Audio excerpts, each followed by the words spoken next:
I'd like to welcome everyone to the Monday, May 11th, 2020 Education Committee and Supplementary Regular Board Meeting. I'm Melissa Gilbert. I'm president of the board. Due to Governor Wolf's mandates, this meeting is being made public and recorded through Zoom.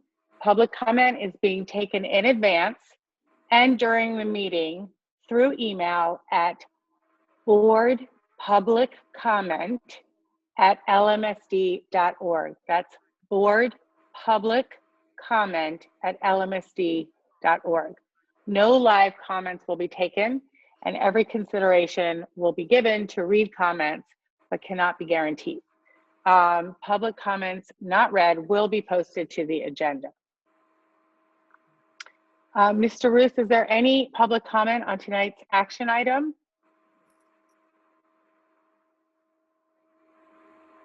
Oh, wait, sorry, Ken. Give me 1 second, Ken. Thank you, Go ahead. Denise. Yeah. Can you, Denise, I'm not able to see it. Can you let me know if there are any, or can you forward them to me? I'm sorry, I did respond to you. There were no public comments when I checked right before 8 o'clock. Thank you. Okay, so at this time, there's no public comment on Okay, it's no problem. It sounds like there's no public comment on tonight's action item, and we will be taking public comment at the end of the meeting on any issues. So people still have time to email us. So our first action, actually our only action this evening, is to consider a draft resolution regarding the tax rebate program. I'd like to just explain that for a moment before we go ahead and begin. Okay, give me 1 second, because when you shared that, I lost. Do you need me to stop sharing? Apologize. That would help, because I Sure. cannot minimize at the moment. I apologize. No, that's okay. Okay, so I just like to explain this because it's a resolution the board is considering that comes as a result of the fact that for several months, the board and administration have been exploring alternatives to provide property tax relief to lower income senior citizens as a way of alleviating financial hardship to that group of taxpayers. The additional financial hardships created by the COVID pandemic have enhanced the need to move forward with such a plan.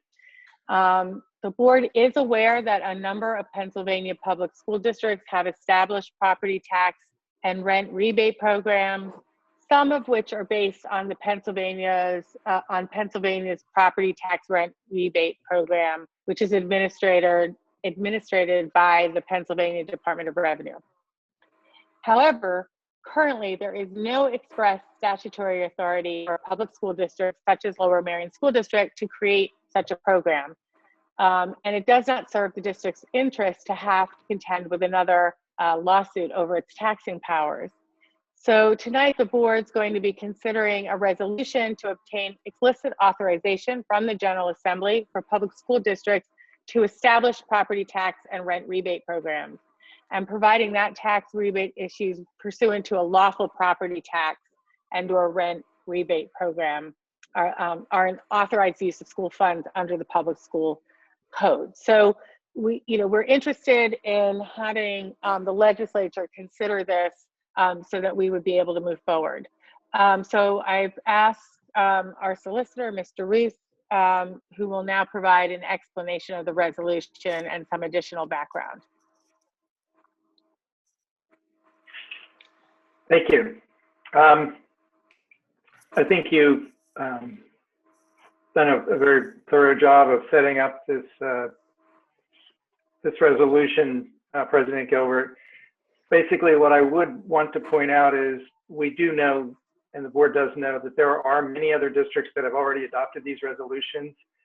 There is a concern, however, that that just unilaterally doing it without any statutory authorization from the state government might run run afoul of what's known as the uniformity clause of the Pennsylvania Constitution.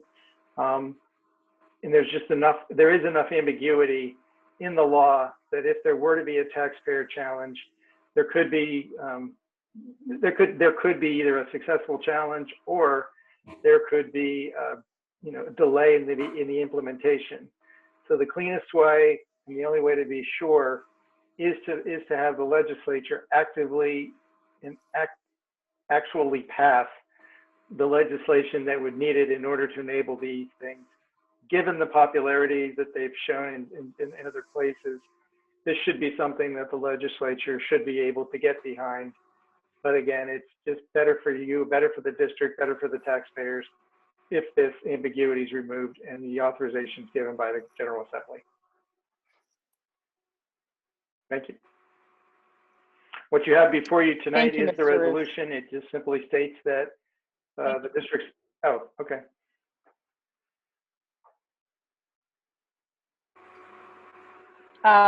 Do you want to read more, or do you think it's been described enough?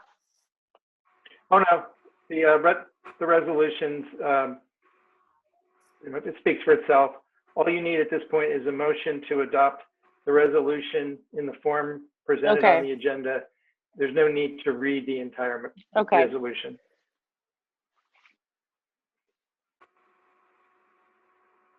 Okay, thank you. So before I do that, I just want to make sure and ask if there are any questions from the board at this time. Okay, seeing none. Is there a motion to approve? Hold 1 second. I have a question from Ben I think Driscoll. we're all muted. Maybe if somebody can raise their hand if there's a motion to approve. I just unmuted Ben. You have to use the raise hand, and he raised his hand. So I just unmuted him, and then Lucy also has one. I apologize. I can't see the raised hands right now. Okay. That's okay. I'll take care of it. Ben, would you like to ask a question?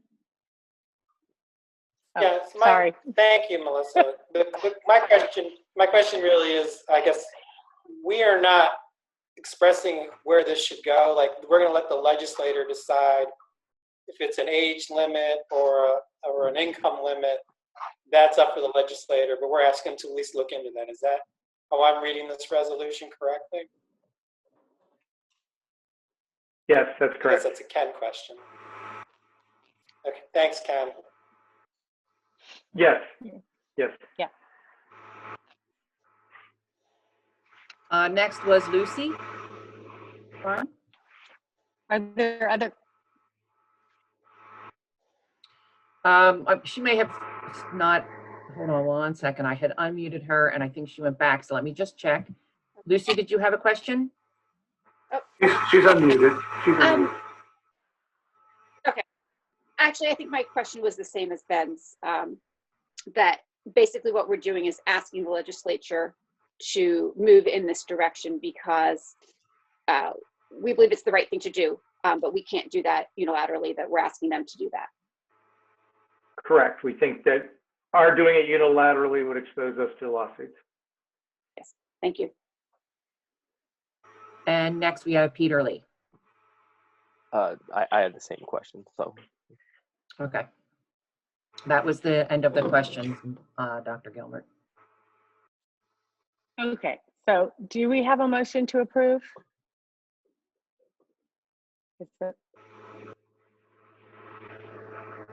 So moved. Okay, thank Denise, you, Ben. okay, who just said that? Ben, and do I have a That was Ben second? It looks Driscoll. like Shayna was raising her hand. Is that correct? I Okay. believe Ben did the first, and I think Shane is doing a second. Is that correct? Great. Thank you. All in favor? Can we just raise our hands? Does that make sense? All in favor? Okay. This is awkward. I just want to make sure, is there anyone opposed? Is there anyone who would like to abstain? Okay, then the motion passes. And at this time, I am going to turn it over to Mr. Copeland. Thank you, Dr. Gilbert. We have two presentations tonight. They were both presented at the last CCOB meeting. let's see, we've got achievement teams going first. Is that who's up? So this presentation by Scott Mitchell, principal of Penn Valley Elementary School, and Christina Paul, our special assistant for evaluation, really comes out of really the evaluative process. As you know, Christina, Dr. Paul is working on program evaluations in the district, and in part of this particular program evaluation, and this is a different one, as I mentioned, CCOB. This isn't a program evaluation that has a beginning, a middle, and an end with a series of recommendations, but it has in this case, a beginning, and it's continuing to go with changes along the way. So with that, I'll turn it over to one of the two, or both.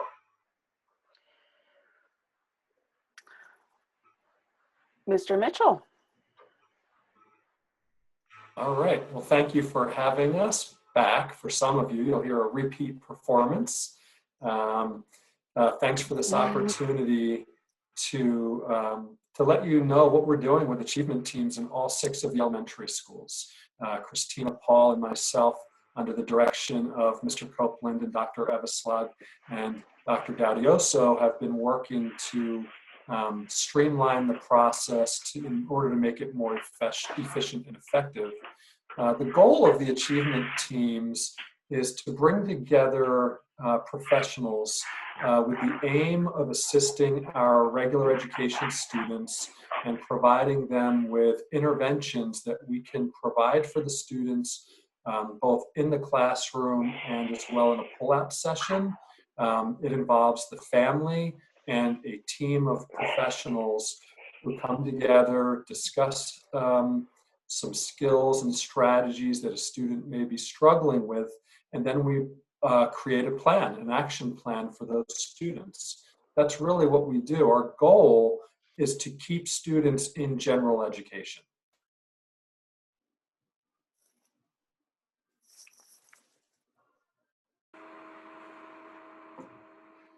So what we're doing is the achievement teams have an instructional support teacher. They serve as the lead for each building's achievement team. The teams will meet and they're scheduling meetings to, as I said, discuss the skills and supports that a student may need in the general ed classroom. The second paragraph shows you all of the different professionals who could be sitting at the table. It really depends on what need is presented when a referral is made. The IST teacher will read through the referral and then determine which team members need to be present at the table. The team will come together, collaborate, and come up with those action plans.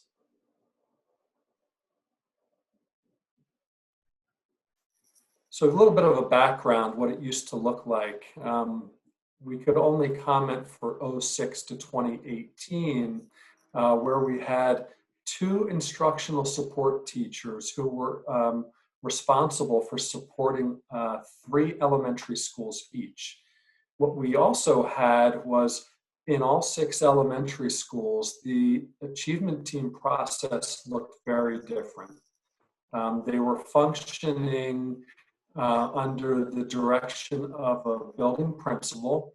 The goal was always the same, but the way that the referrals were made, the way that the interventions were provided, were site-based. Mr. Copeland had approached me a couple years ago and asked me to look at the efficiency and effectiveness of what we had in place. And along with Dr. Paul, we've been working collaboratively to streamline the referral process, which Dr. Paul will discuss, make sure that we are providing uniform best practice interventions for all of the students, because it doesn't matter if you go to Belmont Hills, Penn Valley, or Gladwin, or any school, we are finding that the referrals all have the same need. It doesn't matter which school you go to, the needs of the students are the same.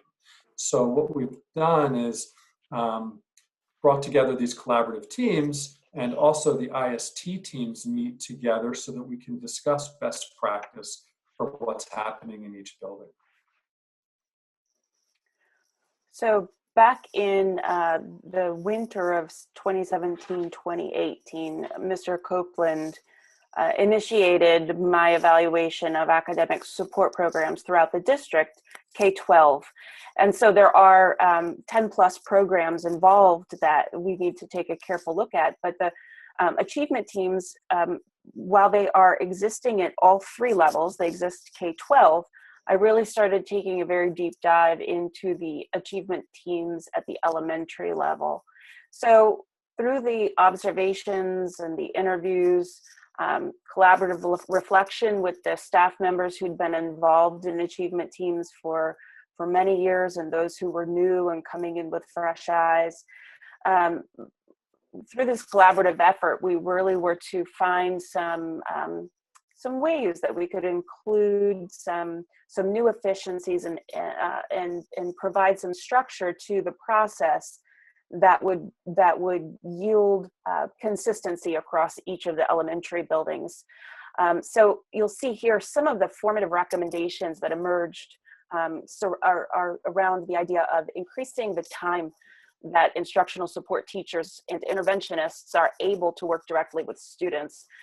As Mr. Mitchell explained previously, there were only 2 instructional support teachers for all 6 elementary schools, and so that really limited the amount of time that they were able to provide direct services to students in collaboration with the interventionists. They were spending much of their time coordinating the achievement team meetings and collecting data and doing more, as Mr. Mitchell would refer to it, more kind of secretarial or administrative types of tasks that were associated with bringing these teams together in the 6 different buildings. So we wanted to increase the time that these staff members are available to work directly with students. We also wanted to make sure that across the district, we were able to capitalize and implement research-based interventions to support students. We wanted to build a structure or enhance a structure for providing systematic and uniform intervention and data tracking.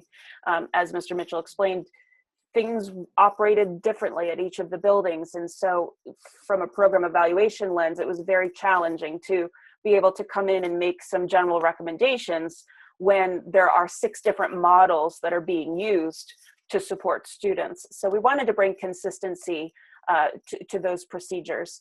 We also wanted to incorporate some meaningful opportunities for ISTs to come together and collaborate and problem solve, and do that on a very regular basis by protecting some time for them to meet. And now they are meeting monthly. And then we also wanted to evaluate the adequacy of the assessments that are currently within our program of assessment district-wide.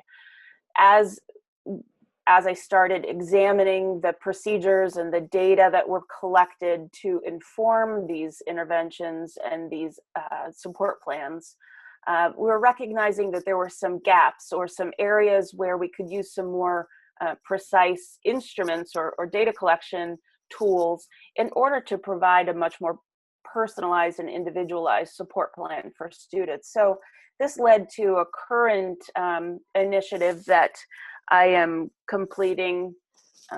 Pardon me, my cell phone is going off. I forgot to mute that before the meeting. Sorry about that. And so at this time, one of the outcroppings of this work that began with Achievement Team is that we are taking a very close look at the assessment system that we have in place, K-12, doing an inventory of our assessments to identify places where we have gaps, maybe we have some overlaps. So we want to make sure that we have the right package of tools to do the work that we need to do. Mr. Mitchell, I'm going to turn it back over to you. Mm-hmm. So now what we're looking at is, you can imagine with 2 ISTs serving 3 buildings, they were doing a lot of managerial / secretarial work. They were in charge of collecting data from teachers. They were in charge of making phone calls to families to get data. They then had to track people down who didn't submit their data, scheduling of meetings. There was a lot of managerial work instead of having FaceTime with students. So we are really fortunate now that we have an IST in each of the buildings. So you can imagine the efficiency and effectiveness and the time that these people are now spending face-to-face with students. Mm-hmm. It's amazing that just the byproducts of having that, the teachers feel more connected to their IST team, the families have a direct contact, they're not waiting as long for feedback, students are being seen more frequently. Just adding those staff members to the IST team has produced results that have been significant. So what we're doing, Dr. Paul had referenced on the last slide about a database. And what the IST team is doing is building an online resource of interventions, and they're grouping those interventions by specific skills and strategies. They actually have this database posted on the IST Blackboard page so that any teachers can log in, look at interventions to help with the students that are sitting in front of them virtually or in brick and mortar. We will continue to build that library so that teachers can have access to them at all times, which will, in turn, give teachers more tools in the general education setting to meet student needs as they arise. Dr. Paul had also mentioned about the time for the IST team to collaborate. So once a month, we spend 3 or more hours meeting as a team, sharing what we're seeing in each building, talking about commonalities, talking about the differences in each building, and collaboratively problem solving to help each other. We now have the time to do that, whereas before with 2 instructional support teachers for all 6 buildings, they were running from building to building and meeting to meeting. We've deployed interventionists as well. That's another layer of the team. And the interventionists don't have the same responsibilities as the instructional support teachers. The interventionists are meeting students face-to-face in the building. They are following the action plans that the IST team is putting together. So we are using those interventionists to give us the time to come together and talk. What we are still meeting during distance learning. We've included the interventionists in our Zoom meetings, so we are sitting as a team. What we're doing differently with distance learning, we are still seeing the students via remote distance learning Zoom meetings to check in with the kids who had action plans. The teachers are still collaborating with classroom teachers, making sure that they are available to help students as needed. The IST team is continuing to build those online database. We are really still working just as hard as we were as when we were in the brick and mortar structure, making sure that kids are getting what they need. And we are still collaborating to make sure that we are meeting those needs virtually.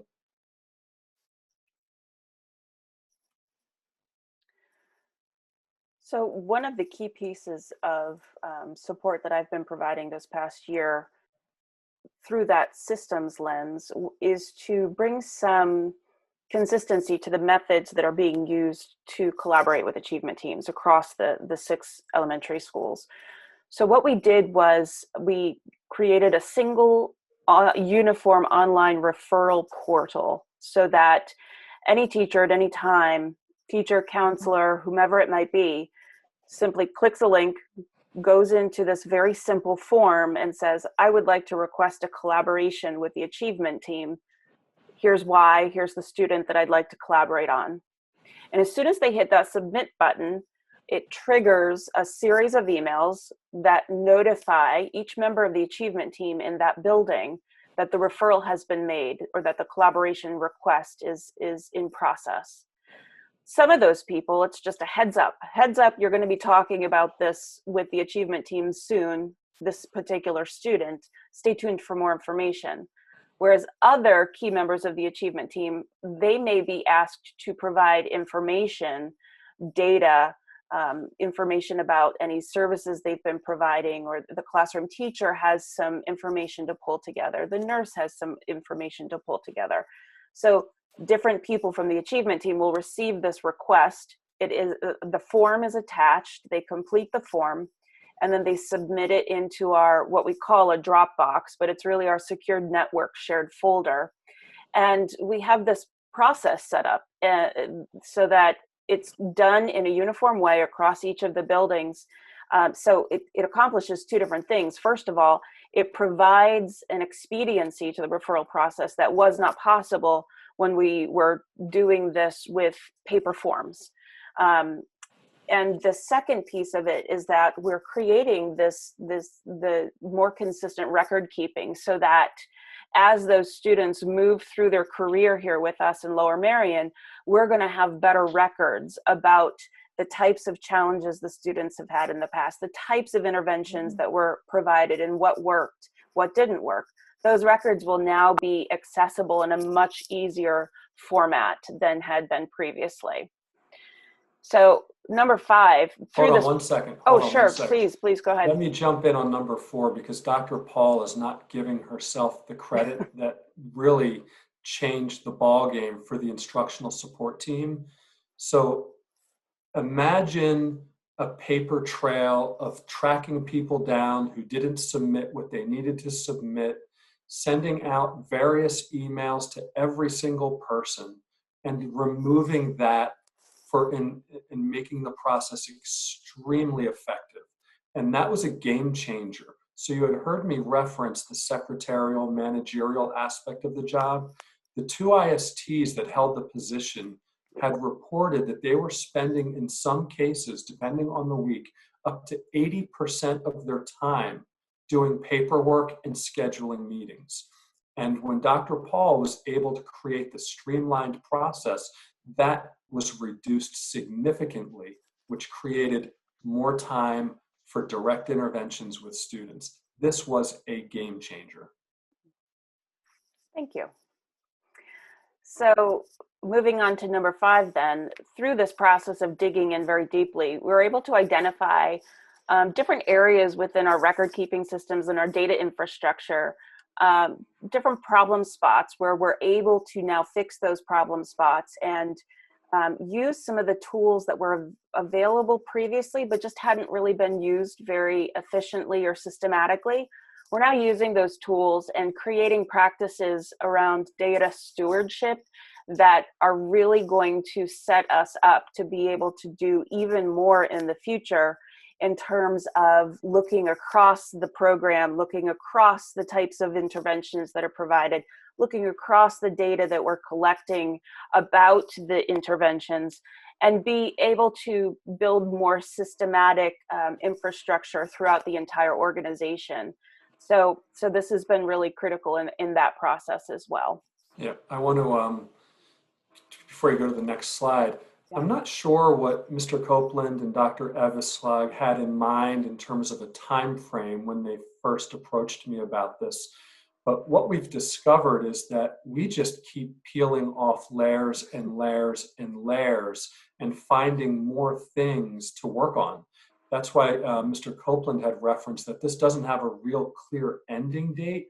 It is a fluid, continuous process. And each step of the way, we are focusing on the students, we're focusing on best practice, but it is just continuing to evolve as we get deeper into the process. And it's really amazing to see how many things we have that we can improve upon to make sure that students are getting what they need. It really has been amazing. It's been eye-opening. It's a really great example of how an evaluator's work can be a more fluid and it can be a more formative role. And me coming in and adding that systems lens and that critical outsider lens, combined with the administrative perspective and the historical knowledge that Mr. Mitchell has really been a great combination. And then to bring the ISTs in. So we have some fresh perspectives that we've brought in from other school districts where they've been doing this type of work. And now with Dr. Gaudioso coming in and also bringing in these new ideas, it's really a refreshing way to be able to use the evaluation skills to complement the work, the ongoing continuous improvement of the school district. So for next steps, we're really going to just continue doing the same things we've been doing in terms of, building that database of rich interventions, evidence-based interventions, but really want to shift to building teacher capacity and the professional learning opportunities to equip all of our teachers with really strong strategies that they can use in the general classrooms. We want to build and develop that online intervention database, as Mr. Mitchell explained, continue to streamline that referral process. We just started really using that new process in December. So we got a few good months out of it before we started doing it from a remote perspective.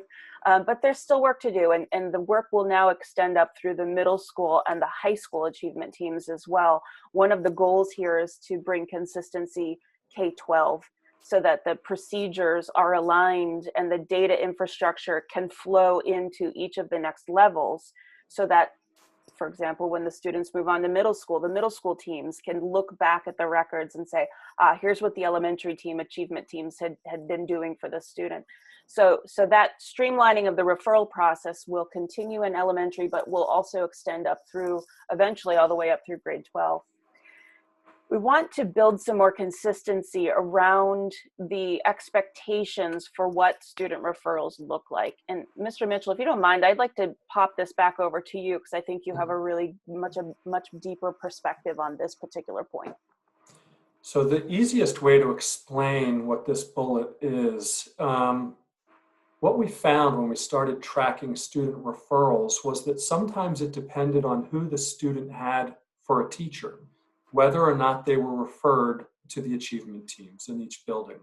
So what we want to do is create common expectations in all 6 buildings so that it's not teacher dependent, but it's based on a really true criteria as to whether or not a student gets referred to achievement team.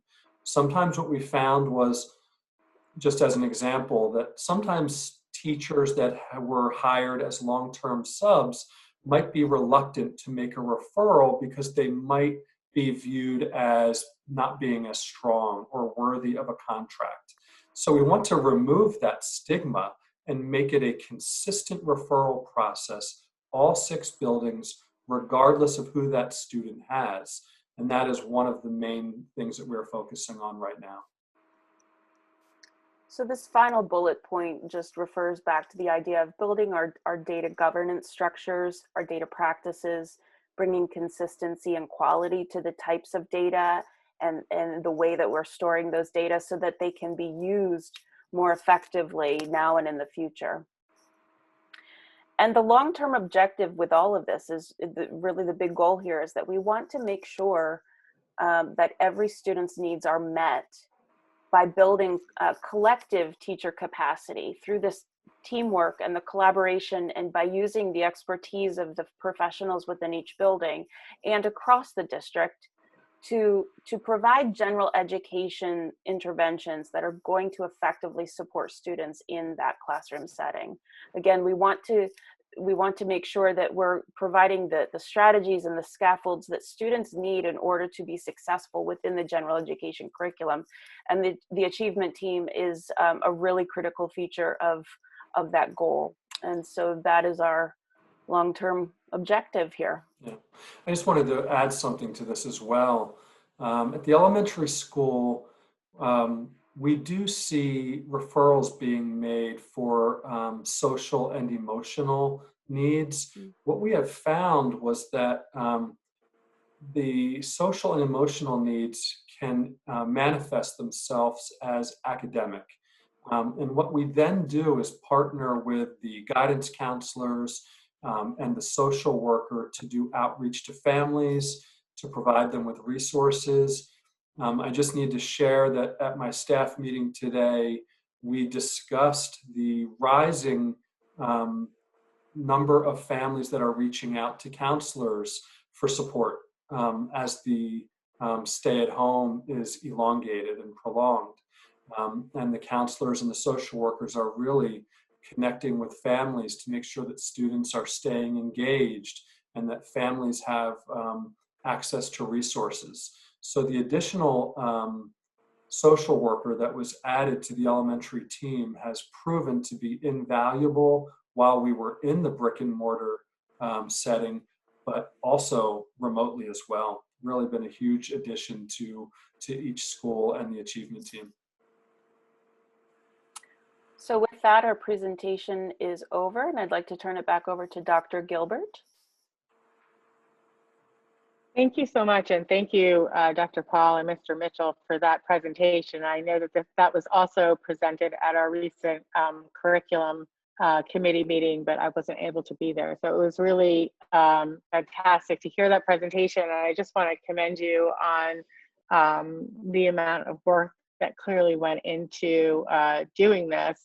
I think it's really amazing because I think what it's showing is that, you know, our strategic plan, which is got different components, but really focusing on kind of student-driven education and also professional development and sort of all of that in terms of sort of creating the kinds of structures that are needed so that that can be done more effectively.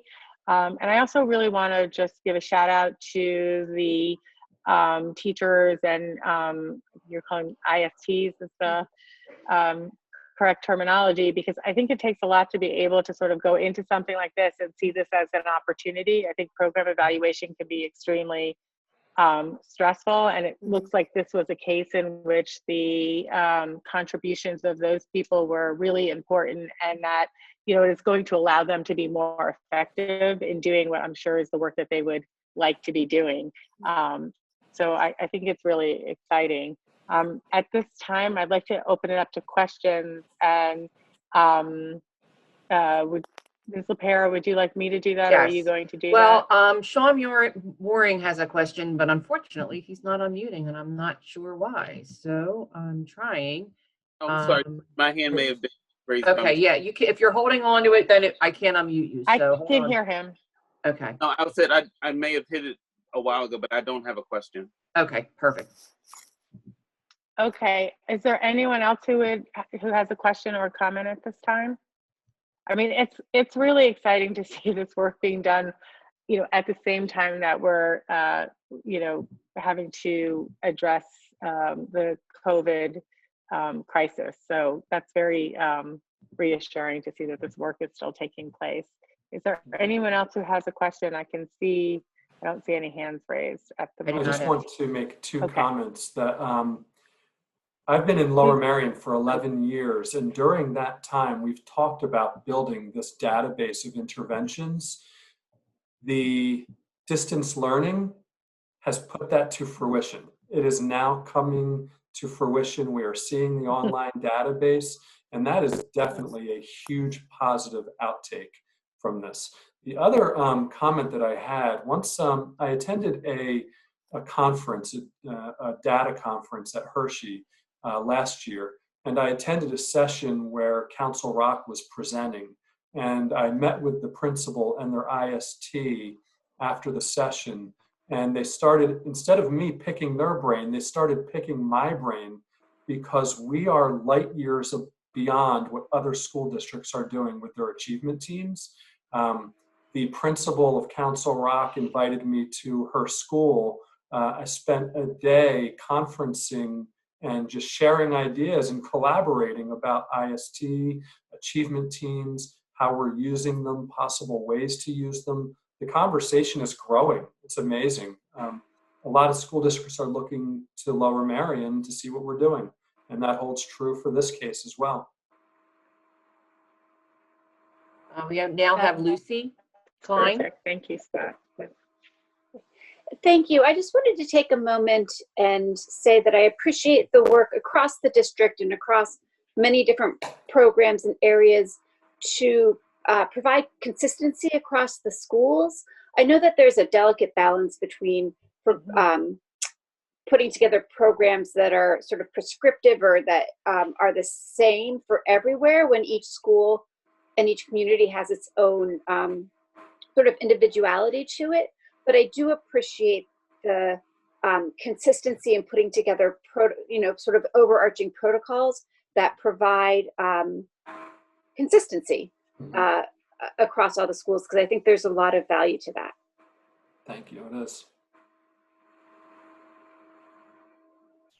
Thank you. Are there other questions or comments now? Okay, thank you again for the presentation. We really appreciate it. I think we go back to Mr. Copeland. Thank you both. Yes, our next presentation is Dr. Paul. Again, as you know, within the first couple of weeks of our instruction with the COVID-19, we gave our teachers a pulse survey, a sort of a quick way of saying, how's it going and what can we do to support you? We got great information. Christina turned it into a very strong summative statement, and we used that to provide the basis for the first staff development, professional development. A week later, we gave a parent pulse survey to the parents, again, to get some feedback as to what we could improve upon from their point of view. And all of that information has now been completely returned to the school. So Christina is going to give us really a high-level overview of the results of that survey. Christina? Thank you. So this is, as Mr. Copeland said, a very high-level overview of just some key results and implications that we've been able to pull from the Family Pulse Survey that was given at the end of the week of April 13th. So that was the week after everyone returned from spring break. So first, to just give a little background on the survey itself, the purpose was to just take a quick pulse on families' experiences with remote instruction. And the idea was really that we wanted to just find any quick ways that we might be able to incorporate some changes or some improvements that would make this experience as successful as possible.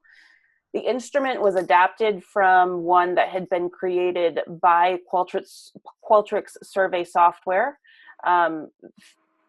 Exactly for this purpose. It was created because in response to the COVID-19 closures of so many schools, and they wanted to be able to provide a quick way of taking the pulse on how things are going. I said adapted, and I mean that. We took that basic survey and we tweaked it and added questions that would be more useful for us, and we removed some questions that would be less useful for us. So it included a mix of selected responses and open-ended questions for gathering the experiences from that week. We sent the survey out by email. It was completed online, and we requested that families and guardians reply with one survey per student in their household. So if you have 4 students in your household, we were asking you to complete it 4 times because we really wanted grade level or grade band level specific information that we could take action on. So a total of 2,746 responses were completed, which represents about 31% of the students in our district. Over in the top left corner, you'll see that when you break it out by grade band, we had about 41% of our elementary students represented, 26% of our middle school students represented, and about 20% of high school students were represented by surveys that were submitted, completed surveys that were submitted. And response rates were pretty similar when I looked at this by grade level as well. I wanted to just get a sense if we were getting an equal or a somewhat similar set of response rates from the different buildings, the different grade levels, and we did for the most part. The only kind of anomalies were that of first grade students. We had slightly more representation of first grade students and slightly less representation of our senior class, which is not entirely unexpected. We only had about 12% of those students represented through surveys. I didn't share this with the curriculum committee of last week, but I really felt like it was missing from the presentation. I wanted to come back and really emphasize this very first opening question that we asked. It was open-ended, and it was, what was the best thing about your child's remote learning experience this week? Open-ended.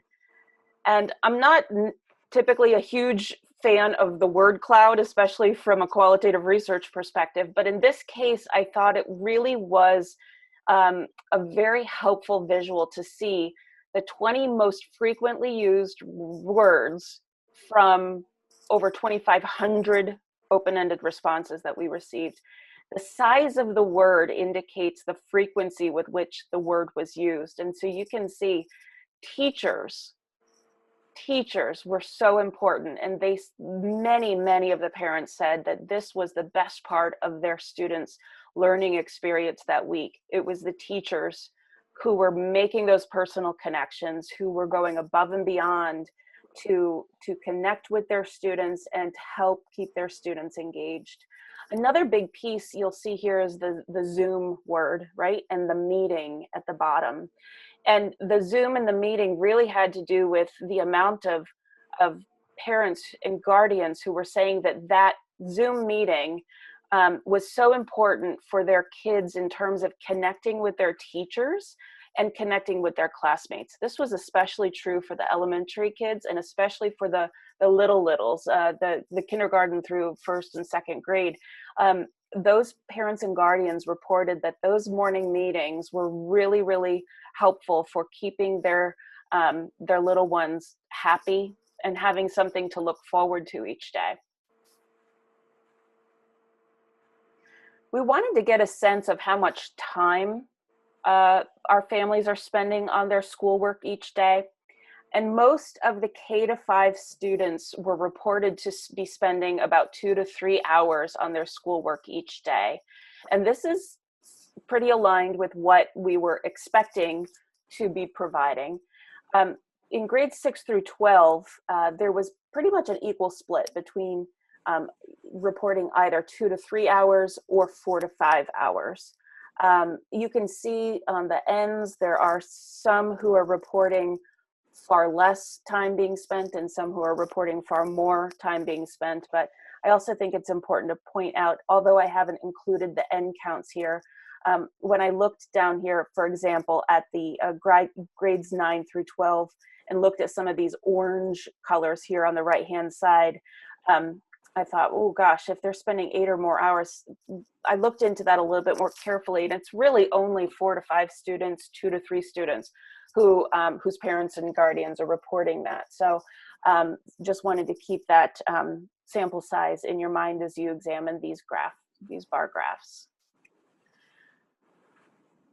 So we asked people to respond to say whether or not the time that their students are spending on schoolwork was too little, too much, or just right. It's the Goldilocks question. And we found that 60% overall, 60% of the respondents said that it was just the right amount of schoolwork. And 26% said that it might be too little. And so that was more likely to be said at, well, actually it was across the grade spans, K to 12. This was a fairly equal distribution across those grade spans. The next piece of this that I think is really important is to think about the amount of time that's being spent on the schoolwork in combination with this, the feedback on synchronous learning. You'll see that almost 50% of our respondents said that the synchronous learning was too little, and 46% said it was just right. So a substantial amount more of our respondents were saying that this was too little compared with the schoolwork. So I wanted to dig into this a little bit more deeply, and I learned a lot by reading the thousands of open-ended responses. So yeah, there are those who are interested in just more time. They want their kids to be involved in more time where they're hearing a teacher provide instruction or lecture the students and keeping them at the computer so that they can either what they believe is a better form of learning in their opinion, or there are working parents who really are just valuing that time where the students are expected to be involved in their homework during a synchronous learning meeting, so that they can then focus on the things they need to focus on to get their own work done. So there's a mix of responses in terms of why they think it's too little. But many others said that it wasn't that it was too little, it was that they wanted a different use of that time during synchronous meetings. At the secondary level, there were quite a few respondents who said that the tendency to use that synchronous time for open-ended question and answers, Q&A, or virtual office hours, they would have preferred to see that time used for more instruction and engaged interactive instruction. But coming back at this from the viewpoint of equity and access, we also have to recognize that there are many students who share devices, especially at the elementary level. They have different types of devices. Not all of the devices work equally well on all of the platforms. And the bandwidth within a household really gets limited if you have several people who are all trying to be involved in a virtual meeting or a Zoom meeting at the same time. So a combination of devices that are shared as well as bandwidth that's being really maxed out in the household because of so many people using it now. That really does limit some of our students' ability to be involved in those synchronous learning instructional times. And so we have to think very carefully about what we would expect our students to be engaged in and what is possible for all of our students to be engaged in. So, you know, it was also interesting, I hadn't thought about this until reading through the comments, and that was, you know, that we have some elementary families with 3 and 4 kids who are all trying to get on to a morning meeting at 9 a.m. And all 4 of them need a device, and all 4 of them, you know, if you're trying to manage little kids while you're also doing your own thing, you know, working, getting them on that schedule, getting them to sit down all at the same time with their own devices and having the bandwidth. There are lots of complications that people are dealing with that really would limit our ability to ensure equity in access with synchronous learning. I thought it was also important for us to contextualize this information within some understanding of what is expected in terms of an appropriate amount of time that students should be spending in emergency remote learning. Now, there isn't a huge body of research around the idea of how much time is the right amount of time for online learning, let alone during an emergency such as this, when so many things have been upended.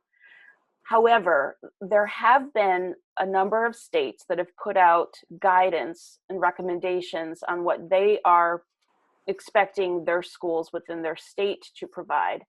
And many of these states, so there were 8 states that were recently highlighted in this article from EdSurge.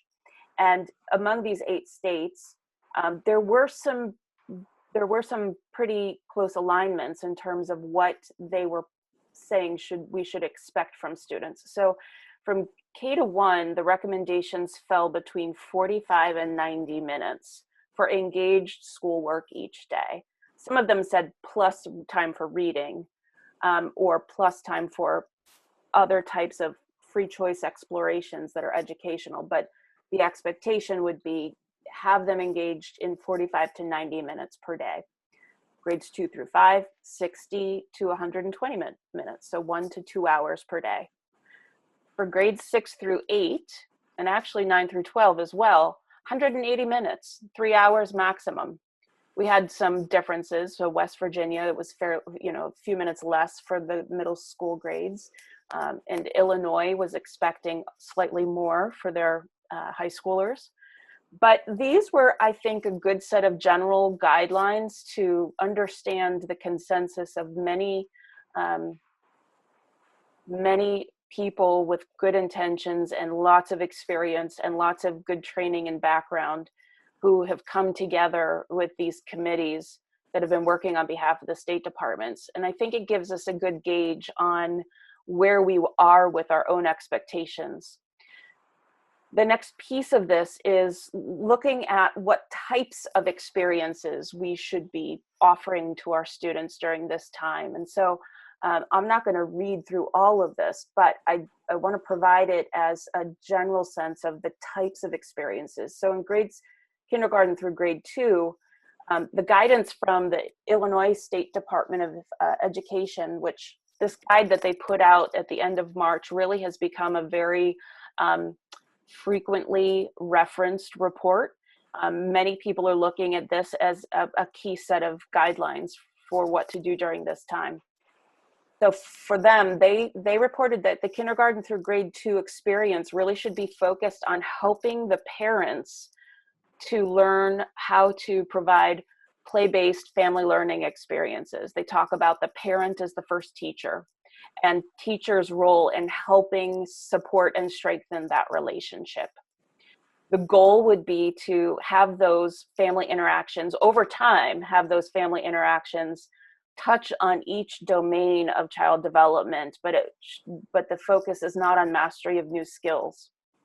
Grades 3 through 5, it's looking at, they're recommending cross-curricular activities that are going to include multiple subject areas. Again, looking for maybe a little bit more independence, but probably a little bit of help from a family member, someone in the household. And you're focusing on progress and learning, not on assignments that are completed and the due dates and checking off the list, but really focusing on how can we move them forward in some essential ways during this time.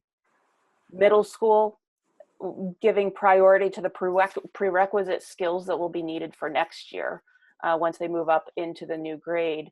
And also really taking a very close look at the mental and the mental well-being and health of students during this time. And then finally for high school, looking at offering opportunities for students to be authentically engaged and stay connected to instructors and their learning, looking for ways to create learning environments that can really include everyone and not maximize inequalities that already exist through the ways that we might structure the learning. So based on the analysis and processing through of all of this quantitative and qualitative information, there really were a lot of very actionable things that I was able to summarize and provide back to our building administrators and our central office administrators. And they have received more extensive reports than what you're getting here. But the primary conclusion, I'd say, whenever anybody would just say, so what did you learn from the survey? I'd have to say this: every single family, every single household has its own unique set of circumstances, their own pragmatic realities based on their work life, their home life, the family structure, so many things that people are facing, as well as their own philosophical perspectives about what should be happening during this time, what is important to retain and what is not as important to retain during this time. So there's just so many different perspectives.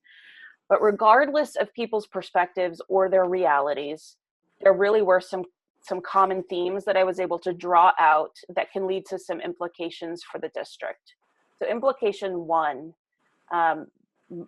most strongly came through in the open-ended comments, was the idea that we need to consider adopting a uniform system for organizing our educational materials and our communications to families, the assignments and the materials and the meeting schedules.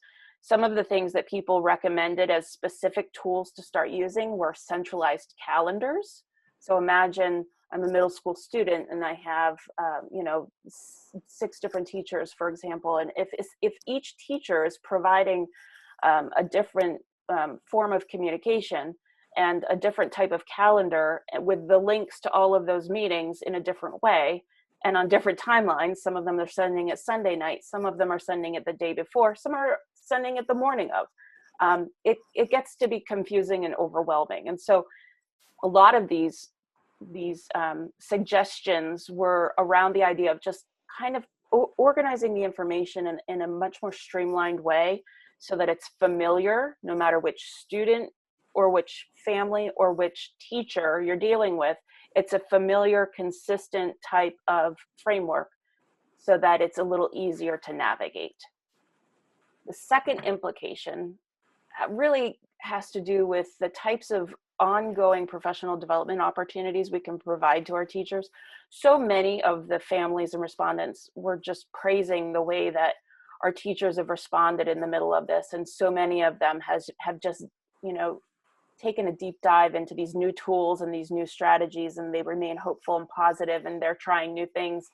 But it also highlighted some of our weaknesses in terms of the skills that some of our staff members may not have needed up until this point. And so there were some specific ideas around different types of professional development that we might be able to offer to our teachers in the future so that they're more skilled and more experienced and more confident in using these tools to provide remote learning experiences.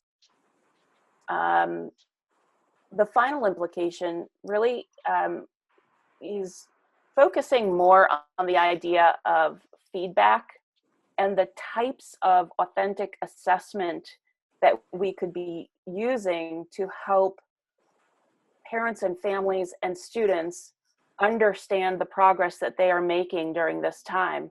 When we're not using letter grades, we're not using GPAs, we're going on a pass-fail system, that means that we need to be able to provide more types of personalized, meaningful information back to our students and families in ways that help them assess their own learning to say, hey, am I on track? Am I where I'm supposed to be? Maybe I've filled in, you know, maybe I've checked all the boxes on my to-do list, but how am I doing? These are the types of information that we need to be able to get back to our students and our families. And so, you know, this opportunity, I see it as an opportunity. When you don't have a traditional grading system in place and it's on a pass-fail system, it really provides an opportunity to try new forms of assessment, to encourage students to take intellectual risks that maybe some of them wouldn't have taken if they were depending on a certain grade for an assignment in order to keep a certain GPA or whatever it might be. This is an opportunity to help cultivate our students' ability to self-reflect and to engage in their own learning in meaningful ways that aren't dependent on a certain score or a certain grade. So that feedback becomes really, really important. And we know from research that feedback yields some of the highest learning gains within our toolbox. And so this is really a critical time for that. So I wanted to end just on this quote from one of the guidelines. As educators work to implement these recommendations, we call upon everyone to assume flexibility and grace for all. At this moment, we will all need to model resilience, critical and creative thinking, thoughtful responsiveness, and empathy to ensure that our students continue to grow personally, academically, and linguistically. I thought that was just such a beautiful way to think about the hard work that we are all doing, that students are doing, that families are doing, that teachers are doing, that administrators are doing. Having that flexibility and grace for all and still keeping the right goals in mind are so important at this time. So I want to leave you with that concluding thought. On the final slide, you'll find some links to an executive summary report if you want to take a closer look at the results of the survey. And also, if you'd like to get a better sense of what the district is expecting from this time, we have our guide to flexible instruction days for families. You can take a look at that. And then we have some links there for some of the references that I made throughout this presentation. So at this point, I'd like to turn it back over to Dr. Gilbert. Thank you very much, Dr. Paul. Really appreciated that presentation. And I think the fact that we were looking for feedback so quickly to try and provide feedback to our administrators and teachers and everyone else involved is really fantastic. And I think that the fact that we're always looking through the equity and inclusion lens is really important as well. I'll open it up to questions now. It looks like Ms. Robinson has a question. Yes, I wanted to thank Dr. Paul and everyone else who's worked on this presentation. It's so timely and helpful to see what the students and the parents are experiencing. I wanted to ask, are we planning on having any kind of additional survey of the students' feelings on this a period of time? I guess closer to the end of school. I don't know if that'll glean more insight, especially because we may have to start off in a remote learning experience in the beginning of the year. We didn't have that planned, but we can certainly consider it. We'll give that some serious consideration. Thank you. Thank you. Are there other questions? I have a question. I'm wondering if Dr. Paul, if you could address the issue that I know that one of the challenges has been around special education, students with special education. I know that that's an incredible variety of students. There's all different types, but of that instructional delivery. But is there anything that you can tell us in terms of how the district is sort of assessing the needs of students with special education? Before I turn it over to Ms. Fraser to respond to that question, I'll from the perspective of the survey, I can tell you that there were a few comments that came up here and there, and there were a couple of emails that were prompted as a result of the invitation to complete the survey. And I forwarded all of that information to Ms. Fraser, and she and her team were aware of all of those situations that I specifically had forwarded to her. And so I was really impressed with the responsiveness of her team. I'll also say that I happened to be we had a meeting earlier this week, or last week, I guess it was at this point. And it was, we were meeting with our evaluators, our external evaluators who are completing the special education evaluation, program evaluation. And we were going through some preliminary findings and results with them. And one of the topics that happened to come up was that the evaluators were asking about or talking about the opportunity, that this is a unique opportunity for us to really stop and think about what's working really well during this time, what's maybe worth keeping as we move back into our buildings. And they were asking about the different ways you might gather that feedback. And our lead supervisor was able to share that the team had been meeting regularly to discuss the things that were working well and weren't working well. And one of the things that she pointed out was that the teams were doing a great job in supporting students in organizing the information. Remember, one of the findings from the survey was that the information was coming in such a variety of formats that it was hard for students to really navigate that and families to navigate that. And so in this other conversation, it just happened to come up that this was something that the special education team has been working very hard to do to support their students. And I just thought that that was a wonderful example of hearing the way that the special education team is supporting their students during this time. Ms. Fraser, is there anything else you'd like to add? No, I just think, I think you articulated it very well. I mean, it's like anything with special education is so individualized. And so teams are providing services to the best of our ability at this time. There's also been written notification to families about what those services are, and it continues to be like an ongoing dialogue. The special education supervisors are actively involved with the teachers in those families and really working through when things aren't working as well as they should be, really working to problem solve and make adjustments within those individual cases. Thank you so much. I appreciate your answer. I think Ms. Acton has her hand up. Is that true? That's Lori and then Jana. Lori, okay. Hi, I also wanted to thank you for finding the time to do the survey in the midst of everything going on, and the results I think are really interesting. My question and my experience has been, especially for the elementary age kids, there's a huge desire for as much synchronous learning as is feasibly possible, or that promotes actual learning, because it provides a lot of needed structure to the day, whereas the older kids are a little bit more independent in how they approach their work. Have you shared these results with the teachers, and is there going to be an increase potentially in synchronous learning if we have to continue this way in the fall? That's hard to say because there an increase based on individual teachers. I think we're looking for an increase in the quality of engagement for sure.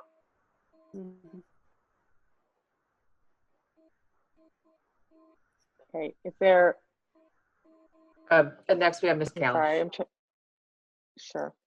So I just that all sounded really fantastic to me. I'm looking forward to those recommendations that you put forward getting implemented, especially that coordinated calendar. I think that's going to be like, knowing with what my family's juggling, that's going to be fantastic to have once the district can make that happen. I just wanted to know, since we had so many kind of big blocks of people having certain reactions to some of the ways we've been doing things, is there any plan to make the information from this survey, the results from this survey, maybe similar to what you delivered to us tonight?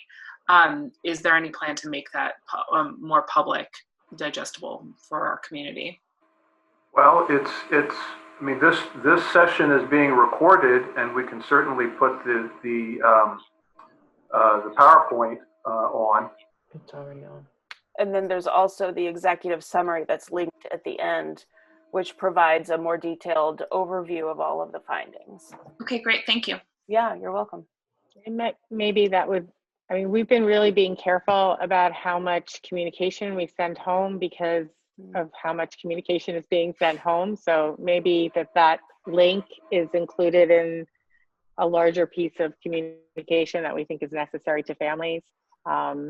You know, that might be a possibility. I know everybody's being really intentional about the amount of communication that's going home, precisely because of the issue that families are receiving and students are receiving so many emails. I don't think I see any other questions at this time. Just giving everybody a chance if anybody's. So thank you very much again for the presentation and for all of the work that you're doing, Dr. Paul. And I'd just like to say thank you to, I know there are a lot of administrators on this call, and thank you for all that you're doing, because I think it's just really, you know, it's sort of, it's in real time, right? This is everybody's got to kind of figure out how to take care of the needs of all of our students in real time, given the situation. So we all really appreciate that. I think at this time there's opportunity for public comment, which will be through emails. I just have to say, quickly looking through here, I see that Ms. Jenkins is with us, and it's nice to see you with us this evening. Mr. Roos, are you going to read the questions, or Ms. LaPera, or how are we doing this? Well, Ken is also here, so hold on one second. I just have to unmute him. Let me stop sharing. Hold on.